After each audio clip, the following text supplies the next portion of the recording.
We have another one that's number 3, and it's finances. People need to get their finances in order. They need to, whatever that means, if that means stop overspending, if that means to start saving, if that means to get your credit in order. If you need your credit in order, call me. But if any of these things, as far as your finances are concerned, that's just a major issue right there in itself, especially in this economy. It is. But, you know, it's funny you say that because everybody's always trying to make their finance better. Everybody always wants to make more money. You want to make more money so you can buy more stuff so then you can still be broke because you're still buying some more stuff. But someone had said to me, how do I change my finance if I only make this amount of money and I'm barely paying my bills? Mm-hmm. And when I was listening to her, I was thinking, you know, it's hard. It's hard to try to make a difference. And it's like, you know what, but you just have to try to, there's something in your home that you need to start cutting. You need to start using coupons. Because I was in the store a couple of years ago, and this lady ahead of me must have had a ton of coupons. Her bill came up to about, I don't know, $150. When the lady said, I think she said like $55, I looked, and the lady said, coupons. So I'm telling you, coupons are really, really good. Yeah. They will help you can make get coupons a difference. Online now. You can go to any store. Yes, they have screaming coupons. Yeah. Oh, we have SCV coupons. Exactly. We have so many different types of coupons out here that you can actually, you know, really save a lot of money. Exactly. And then you can also go on, okay, you can also, of course, the spending. You can cut down on spending when it comes, I know that's a hard one. That's a hard one for a lot of people. To cut down on spending sometimes means you don't get to go out to eat as much. You don't get to, you know, get your hair done or your nails done and all that stuff. But, you know, think about it. Some of these things are things that ladies or gentlemen, whoever, they can do this at home. You know, exactly. We got, what's that red,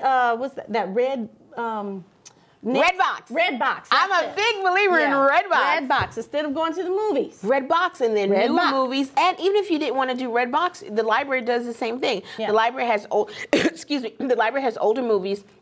And you can also rent some movies that are also $1 with the library. Although you have to bring it back the next day, so you don't want to get that many. Right. But, you know, you still get the opportunity to see it. And then you have pizza places that you can get pizza for $5. So you have that if you wanted to go out, if you wanted to treat your family, because you do want to treat yourself. But there are a lot of things that you can save on. We know you can save on the coupons. We know you can save on, everybody wants to look good, but do your nails have to be done all the time? Right. And I know that's talking to 2 women that don't get their nails done anymore. Exactly. I stopped. I groomed them myself. I have children. Yeah, my nail money go on my children's money. So, and that's the point. Well, I stopped because I didn't like scratching my babies. So I stopped getting my nails done. So you start realizing that there are places that you can save in your home. You know, you can, if your nails and your hair, maybe get your hair once a month and then you do it once a month. Or even in food, because a lot of people go and buy. To eat all the time. They go out to eat a lot, but even the food that's in your home. Did anybody decide to look in your canned goods and see what years canned goods are? Maybe you're buying too many canned goods and they're too old and you're not using it. So you like, oh, we have nothing to eat. Open up your cabinet and I bet you have a bunch of canned goods in there. You can use those. 1995. Exactly. I just did an overall of the house because we had, you know how they come in and spray once a year. And when I was taking the cans, I was thinking, man, these cans are old. So I just threw them away. And now my cabinets look like, wow. Empty because I realized some of the canned goods, because you know, tuna stays a long time and you always have tuna and you always have like some kind of beans. But these things go past a year, you get rid of them. Yeah. Every year we give food to either the food pantry or to the church. And if it's getting to the point where it's like maybe almost hitting a year, then we give it away instead of just, you don't want to get rid of it. Because you don't want it to go waste. You can donate. Because a lot of people, that's another way of wasting money in your home because you're spending too much money on a whole bunch of stuff in your kitchen that you're really not eating. If you haven't eaten it in 2 months or 3 months, throw it out. Give it to someone who needs the food. That's right. I agree. That's another way of saving money right there. There's ways. You just have to want to save money. Exactly. You have to want and it's hard. It's extremely hard. You know, okay, I'm saving for this, I'm saving for that. And extremely hard to want it, but you have to look at your stuff and see what's going on, which takes us into our fourth thing on our list of what people do during New Year. Organization and cleaning out the clutter. Yes, and that's a big one. People wait till spring to do that. Oh, spring cleaning. Yeah, no.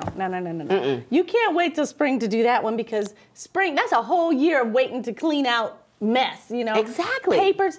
You can't imagine how many papers we have. I mean, in the profession I'm in, with real estate and with our Premier Credit Solutions, we have to keep files for a certain amount of time. And we have to lock them up, of course. But we have to keep the files for a certain amount of time, and then we have to get rid of the files. And that means we have to shred them or burn them or whatever, you know. And you can't imagine how much extra paper we have. Oh, I know. I got my own little... Yeah, teachers. You guys have so much. We got so much paper. Yeah, it's like, okay, we got to keep it for the year. Because the parent come back, okay, I can show you this. I can show you what your kid did. Right. You know, so you never know what to do. But cleaning out the clutter. Do you know that clutter actually depresses people? Yeah. When they walk into their home and everything is so cluttered and they just feel really depressed, can be and you feel overwhelmed. So you need to get rid of it. If you haven't, if there's, I know, because I've had some dresses in my closet that I was like, oh, one of these I'm gonna get back into them. But you know what?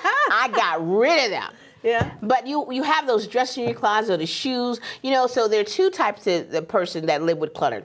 These are the person that are living in the memories of your stuff. Okay. And these are the people who are living in the future. Right, okay? right. So I just said memory, which is past, and future, which is to come. What are those people? Live in the present. What are those people called? The ones that have the hoarders. Hoarders. Oh my God. Oh my God. Okay, I might have gotten that one from a hoarder person. Oh my goodness. Now that's a problem. Exactly, and that's what it is. Because that's how it starts. That's what it is. They're holding on to all of their children's things, or they're holding on to things they think they may need, but you're not living in the present. Right. You need to live in the present. You need to get rid of that stuff. And I am a total victim of that because I've had so many things. I want to hold on to this. I want to hold on to that. I'm going to do that. So now I am giving things away. You know, I don't throw anything away unless they're shredded or poor in poor condition. But I give things away. I give things away. Someone else can use it because I don't need it anymore. Yeah. You know, like I went through the cabinets. Like I went through the cabinets and a lot of lotions that I haven't used. You know, some of that stuff goes bad, which I didn't know that. Clumpy lotion. You got. Yes, I'm like, okay, that goes bad. You think lotion will last forever? You know, it doesn't. Can't doesn't.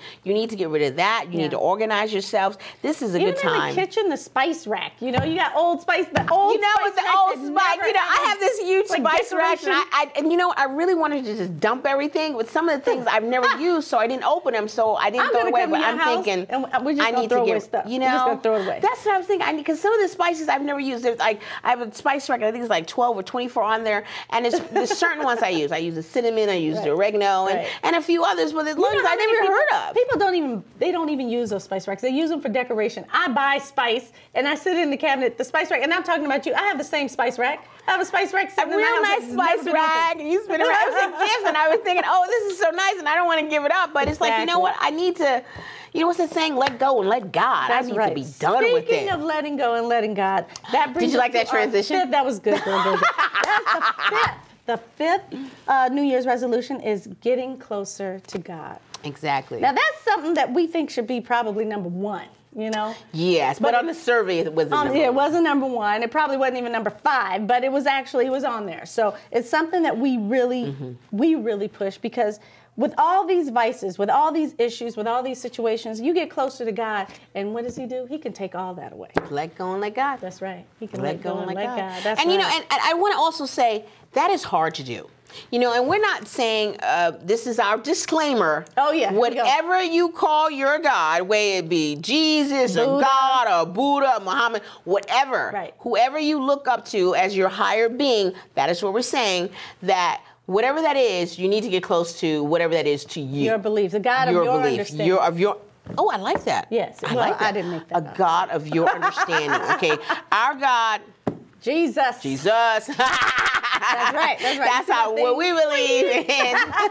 You like that? God. Ooh, I love those. I love it. So that is what we believe. But that's because, and I know it's hard. It's hard for someone to say, well, get closer because, you know, you're going to pray. And you think, well, nothing's happening. But you know what? It is happening. You just don't see it, you know. Right. You know, a lot of us are even on the fence. I know sometimes if something happened in my life, I'm on the fence like, God.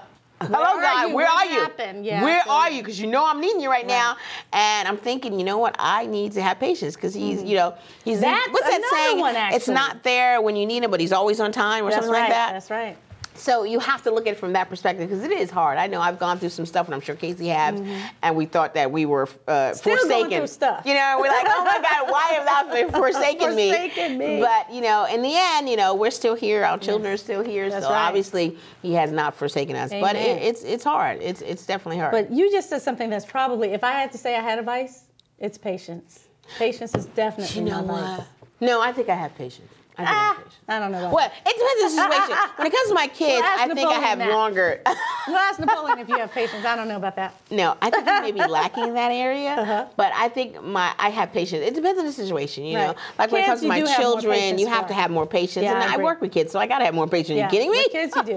And I agree with that. That's something that we can all probably use more of, you know, but it's something that I know is probably my issue. You know, you want that now thing, just like the computer, just like the internet, just like everything else, the cell phone, which my husband is on right now, you know, but you guys can't see him, but I see him. Anyway, always just, you know, it's no patience for you know what? You know, one thing that we didn't mention on the list, we didn't mention about whatever relationships you're in. Not just, you know, husband and wife relationship or girlfriend relationship or children relationship. Make them men relationships, you know, make them stronger, get closer to you. If you want to do something, get closer to your children, you know. Don't just, you know, send them all outside. You know, play with your kids. You know, I love playing. We have family game night at my house and my kids love playing games and I love it too. And that's one of those things. That's a mother nurturing thing. That's in our nature. You know? Exactly. And get closer to your husband. Later on, maybe with kids, with their sons, probably more so than with their daughters.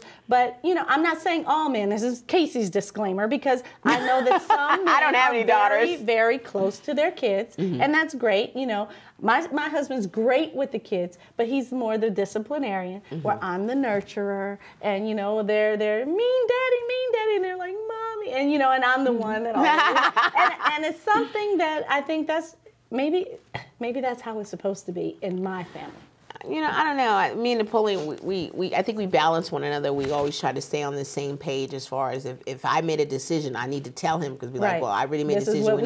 This is what we said. We have to keep with that. But you just, you know, I just think that people need to be more pleasant with one another, you know, smile a little more, be a little happy, you know, whatever problems you're going through, don't bring it in front of your children, don't bring it to work, you know, wear it on your sleeves, and then when you get home in your car, like my car is the place where I have my, you know, my best cries, you know, that's where I'm thinking, okay, God, you know, my best talks in my car, and I'm always riding on the right lane because that's how I'm doing my thinking and stuff. But just take more time to be pleasant and to be happy because tomorrow isn't promised to anyone. And I think that so many people are just nasty to be nasty. And we just want to say thank you. And we're looking forward to a wonderful new year, new you for 2011. And we hope to see you in a blessed situation for this year. And God bless you and take care. New year, new you.